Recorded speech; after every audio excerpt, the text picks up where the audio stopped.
Hello everyone and welcome to History Talks. Today my name is Logan Seho and I am the legacy keeper at Circle 7 Ranch. History Talks is brought to you in part by also Echoes of Appalachia, which is the program that I run here at Circle 7 Ranch. Now, today, I have a little bit of a surprise for you. We're actually jumping ahead in history. We're getting away from the 1700s and we're moving to the 1860s, as you can see by my attire here. I'm dressed in Civil War cavalry uniform. Got my jacket back here. I got my necktie. I've got me some yellow suspenders. And I'm wearing a battle shirt. Now, I'm not going to exactly be talking 100% about the Civil War today. We will bring in elements of it. But honestly, I'm going to talk about Henderson Hall, which I know for those of you who've been following us, Henderson Hall is right around the corner for us. It's on June 20th through 22nd, 2025, if you are watching this video around that time. So, I'm going to jump in here and I'm going to talk about Henderson Hall in general before we get started. So Henderson Hall is on the National Register of Historic Places. It is maintained by Oil and Gas Board Historical Association. And we'll talk more about them in a little bit. So it is of the early American Victoria era style. It is 8,000 square feet with 21 rooms, and it sits in the centerpiece of the original 2,600 acres right along the Ohio River between Boaz, West Virginia. It sits in Boaz. It's between Williamstown, West Virginia, and Parkersburg, West Virginia. Now, that area we'll eventually get into holds a significant bit of Civil War history, and we'll get there when we get there. Well, the story didn't start there. It never really ever does it?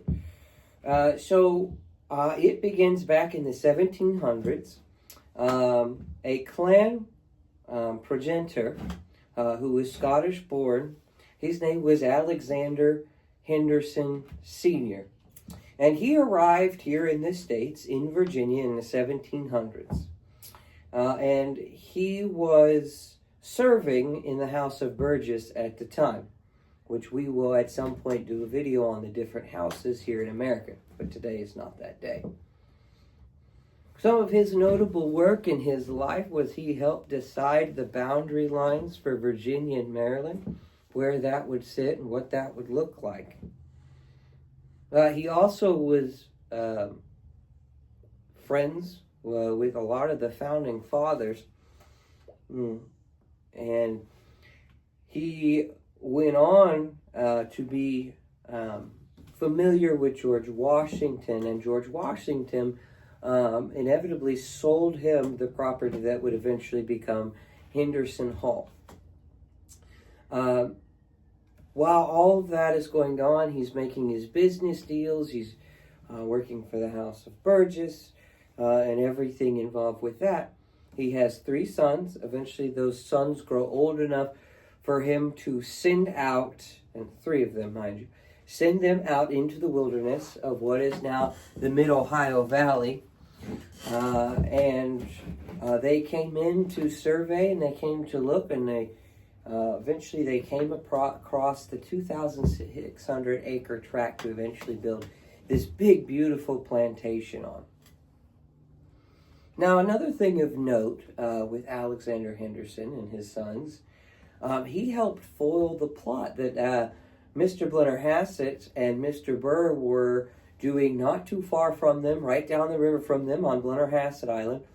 And he helped foil that plot by knowing a fella who had inundated their ranks and was sending secret letters to the Hendersons, who then sent very open letters of dismissal and poor conduct to to Jefferson on the Blennerhassett and Burr issues. They had a rivalry. It was never really good, and so eventually, Blennerhassett got hot and the history got caught. So did Burr, and the history goes on from there. Then the Blennerhassett, then the Hendersons became the wealthiest people in the area. Now, there's some speculation that, how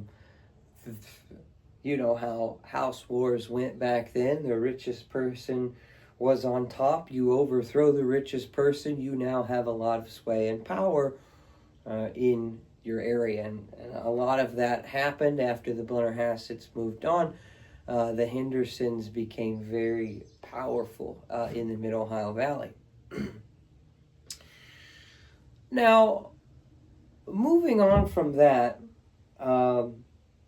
eventually the land was settled, the plantation got running, and a lot of that happened with George Washington Henderson. If that tells you how close George Washington was with Alexander Henderson Sr., he named one of his people that came after him was named George Washington Henderson. He married Elizabeth Ann Tomlinson, which were another family around the area. Now, George Washington Henderson, who I will refer to as Mr. Henderson for the rest of this video, he was educated at Ohio University, and he then went on to study law at Marietta College, and other than running this plantation that he went on to construct, he was a lawyer, politician, a well-rounded rich person of the era, not by trade, but by politics and law and things of that nature.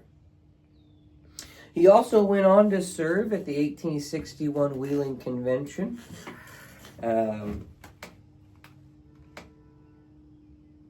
Which there's speculation there on how that went. He did go on to build what is now today Henderson Hall on the 2,600 acres of land across the Ohio River, which was sprawling fields. They had slaves there on the property, which took care of the crops and the horses. Now,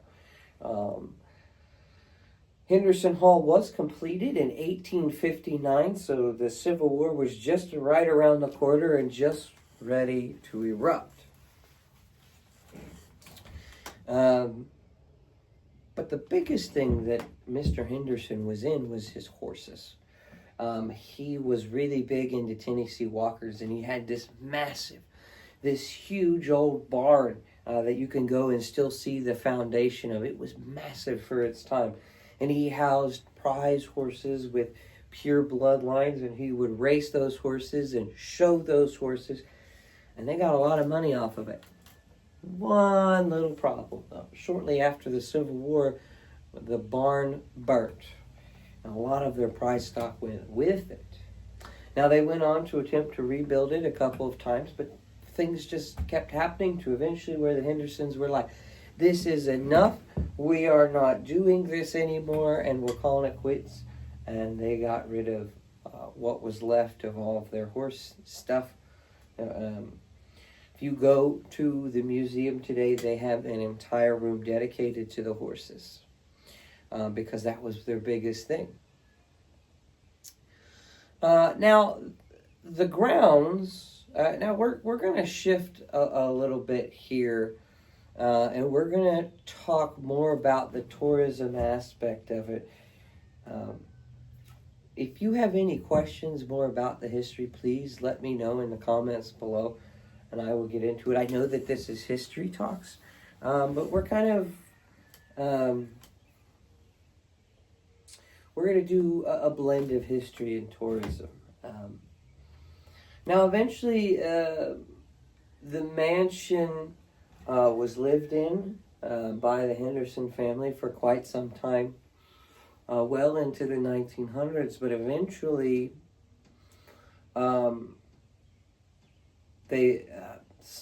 I don't know exactly what happened, and I'll have to look it up, and I'll give you an addendum for it. But Henderson's lost significant amounts of property, and eventually the mansion went into disarray. Then eventually, an ancestor, Michael Ralston, who passed away in 2007, he held the property, and he tried to do all with it, and he just never really could get it off the ground.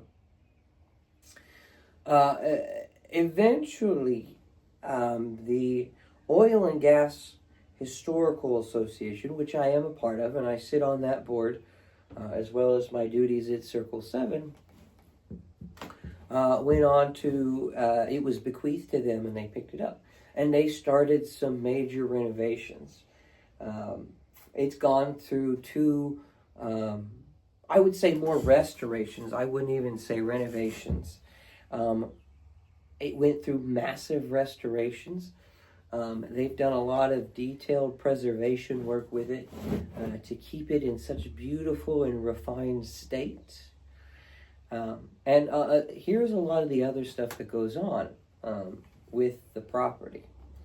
So there is the mansion. You can go and you can take a mansion tour, and you can see all of the purdies, if you will, and you can see all of the beautiful woodwork, the carpentry, the wood flooring, the painting of the house, which again, it's not all original, but it's been preserved. What is original has been preserved, and other of it has been restored. It also has lots and lots of artifacts in it. Like I said, it has 21 rooms in all, and you can go and see most of them. Also, recently, a new thing that we added was a renovated cabin on the property, and it is early 1800s cabin, which you can walk through, and you can see all of the artifacts. You can see how people lived in a one-room cabin. Now, the history on that was it was built in the early 1800s, but eventually it had an original renovation to it in the early 1900s. So there's this nice, beautiful blend of both when you go through it. A sneak peek on that is, I do believe that Mr. Henderson has spoken to Colonel Sims. And Colonel Sims is going to actually get to sleep in that cabin and be hosted up with all sorts of pleasantries and a meal while Colonel Sims is at Henderson Hall. So be sure to stop in there and see Colonel Sims doing his business, doing what officers do. I myself play Captain Crawford, and he's usually up to no good. He's usually a rabble-rouser, so you'll never know what he's going to be getting into at these events here. And there is a very stark contrast between Colonel Sims, who was the colonel of the 9th Texas, who was assigned to the east, and Captain Crawford of the 17th Company F.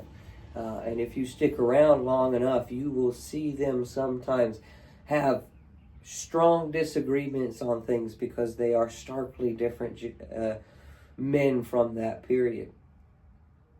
There's also a corn shed for people to view, as well as outhouses. There are stables, and in the stables at Henderson Hall, there will actually be the cavalry horses. So the 9th Texas horses are going to be living in the stables for the weekends, which is very gracious of Mr. Henderson to allow us to do that. You can also see, like I said, the old foundation of the massive barn. Again, all of these things are marked. When you are there on property, there will be a sign that details all of the history of everything that you're looking at. There's also going to be a full functioning blacksmith shop. The blacksmith will be in that weekend doing his crafts. And the thing about plantations, throw this in here for you. Plantations oftentimes were very self-sufficient entities, more so than even farms were in Appalachia or in the South, if you will, during their time. It was not often times that the lord and lady of the plantations ever wanted to go out or send someone out to buy the mundane products, like cornmeal or flour or horseshoes and plows and stuff. So they would hire these individuals, so blacksmiths, and they would hire they wouldn't often hire field hands, but they would hire people to manage the field hands and etc. So that the entire plantation was this revolving door of product and revolving door of, so that they didn't have to stop what they were doing or this, that, or the other. Some plantations over the years, they had full-on carpenters that worked with them. They had horse hands, horsemen, if you will, back then, or stablemen. Everything would be self-sufficient and maintained, and often historians will lead to state the reason that plantations were extremely successful and extremely wealthy is because the money just kept going in a circle, and they weren't necessarily paying outside sources to do that. So yes, we have a blacksmith shop. We have the gardens that you can walk through. There will be a snack shack for civilian guests that are there. We will have a glass blower. Be sure to stop through and read the signs about the old apple grove. And on your way in or your way out, please feel free to look at Henderson Hall's gift shop. They've got a lot of apparel and memorabilia there, and glass work from the on-site glass blower. And if you do plan to go in the mansion and you are not a reenactor, please go to the gift shop. Please stop there at the gift shop before you do anything else and pay for your ticket to go into the mansion. Now, the reenactment stuff is free. So to watch the battle and walk through the camps and talking to the reenactors, that is completely free to you. But if you want to go in the mansion, you have to buy your ticket. So please do that. Also, feel free to look at the Native American mounds, but I would strongly recommend, as the legacy keeper here at Circle 7 Ranch, please be respectful. That is a burial ground. It may not be your culture, but please respect your culture while you are there. So please be careful when you do that. There are also tons of other things to do. I'm not going to list them all here on this list. You'll just have to go there and check it out for yourself. Now, again, like I said, the last living relative was Michael Rolston, who died in 2007, and the Oil and Gas Historical Association took it over. When I sit on the board, we have a lot of fun, but that's not the only thing of the properties that we own. We also own the Oil and Gas Museum in Parkersburg and several other properties. We do own Burning Springs in Wirt County, West Virginia, which we will be talking about those other properties at different points on History Talks. Now, in tying all of this together in a nice, neat little bow, you can visit Henderson Hall. I highly recommend it. Please come out and see us at our reenactment. It is June 20th through the 22nd, 2025. There is a ladies' tea that we will be having. There will be a Civil War ball. Both of those things are free and open to the public. The ladies' tea is early afternoon. The ball is around 8 o'clock in the evening. There is a battle. The battle will be at 2 o'clock. The Union forces will be coming down from Fort Borman, which, history fact on that, oftentimes on the route or the security detail that Fort Borman would send out, Henderson Hall was on that to just check up to see if there were any sympathizers or if there were any Civil War soldiers present. Which, if you are around and you are there, ask the staff about the fence posts. If you are there, ask the staff in the t-shirts about the fence posts. There's a story there. Adults can get in to the mansion for $15. Veterans are $10. If you are a child, you're $10. They are open April through December, 12 to 5 p.m., Wednesday through Sundays. Now, let me set up the Civil War reenactment for you a little bit. I know that there was a transmission of mine, of Captain Crawford's. I heard that one of my transmissions was leaked out there to the public somehow from a certain Mr. Bartholomew who was at the Hills Hotel in Parkersburg.